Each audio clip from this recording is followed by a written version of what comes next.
शास्त्रों के अनुसार विद्वान लोग कहते हैं कि सबसे पहले राम कथा हनुमान जी ने लिखी थी और वह भी एक शिला पर अपने नाखूनों से। यह राम कथा वाल्मीकि जी की रामायण से पहले लिखी गई थी और यह हनुमत रामायण के नाम से प्रसिद्ध है। हालांकि इस रामायण के संबंध में कई और भी कथाएं प्रचलित हैं। आज की वीडियो में हम आपको बताने वाले हैं हनुमत रामायण से जुड़ी कुछ रोचक और रहस्यमयी बातें। यह घटना तब की है जब भगवान श्री राम रावण पर विजय प्राप्त करने के बाद अयोध्या में राज करने लगे थे और श्री हनुमान जी हिमालय पर चले जाते हैं। वहां जाकर हनुमान जी तपस्या के दौरान एक शिला पर प्रतिदिन अपने नाखून से रामायण की कथा लिखते हैं। इस तरह उन्होंने प्रभु श्री राम की महिमा का उल्लेख करते हुए हनुमत रामायण की रचना की थी। इसके कुछ समय पश्चात महर्षि वाल्मीकि ने भी वाल्मीकि रामायण लिखी और लिखने के बाद उनके मन में इसे भगवान शंकर को दिखाकर उसको समर्पित करने की इच्छा हुई। वे अपनी रामायण लेकर शिव के धाम कैलाश पर्वत पहुंच गए। वहां उन्होंने हनुमान जी को और उनके द्वारा लिखी गई हनुमत रामायण को देखा। हनुमत रामायण के दर्शन कर वाल्मीकि जी निराश हो गए।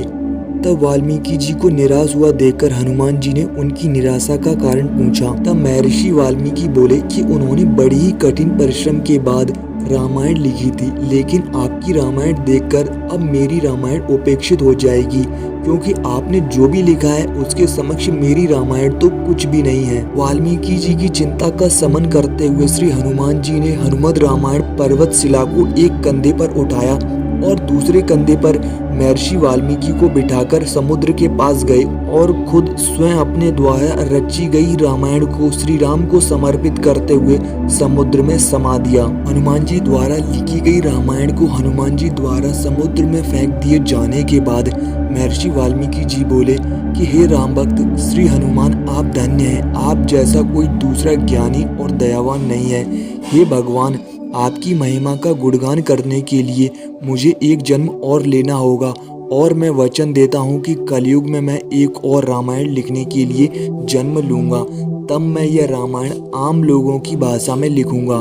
माना जाता है कि रामचरितमानस के रचयिता गोस्वामी तुलसीदास कोई और नहीं बल्कि महर्षि वाल्मीकि जी का ही दूसरा जन्म था। तुलसीदास जी अपनी रामचरितमानस लिखने के पूर्व हनुमान चालीसा लिखकर हनुमान जी का गुणगान करते हैं और हनुमान जी की प्रेरणा से ही वे फिर रामचरितमानस लिखते हैं।